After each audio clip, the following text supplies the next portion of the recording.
Chapter 3, Basic Logic Gates. The AND gate. The output X is high if input A and input B are both high. We'll see this in figure 3-1. The input A and B is output X. So the truth table of the two input AND gate, you have inputs A and B, and input A is 0, input B is 0, so output X is 0.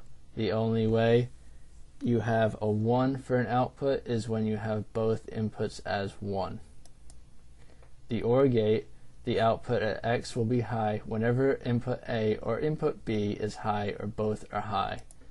This is seen by this truth table, where you have 0 and 0 for A and B, output X is 0, and the rest of the cases produce a 1 for an output. There's some timing analysis that goes along with these two gates, with able to determine the timing and the logic levels through an oscilloscope using the voltage versus time graph. The enable and disable functions turn on and turn off. These are seen here with our figure. We have a clock oscillator, an enable signal turns on and off our chip as shown here with our X, disabled and enabled.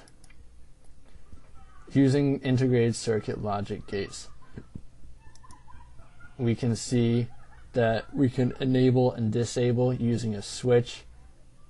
It's the same thing we just saw. This is just on a chip form of an AND gate, for AND gate dual chip. There's some troubleshooting techniques. The procedure used to find the fault or trouble in a circuit, we use a logic probe, some metal tipped probe with an indicator lamp. We can also have a troubleshooting way of a floating point, an open circuit, neither high nor low, or a logic pulsar that provides digital signal to a circuit. The inverter is used to complement or invert a digital signal.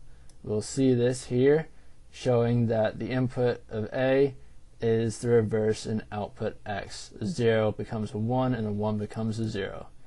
The NAND gate, the same as an AND gate except its output is inverted. This is shown here, where you have the input A and B and the output is bubbled, which is the negative A and B, hence the line over A and B. The two output NAND gate truth table.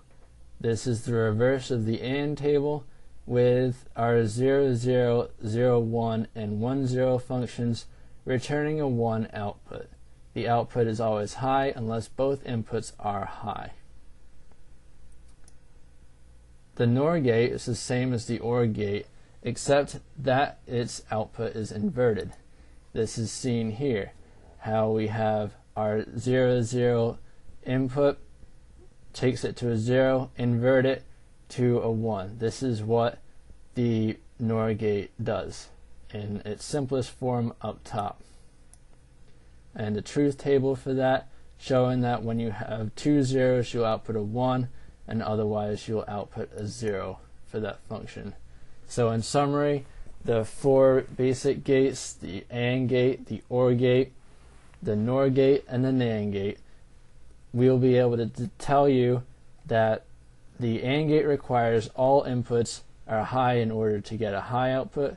The OR gate outputs high if any of the inputs are high, and vice versa for the NAND and the NOR gates.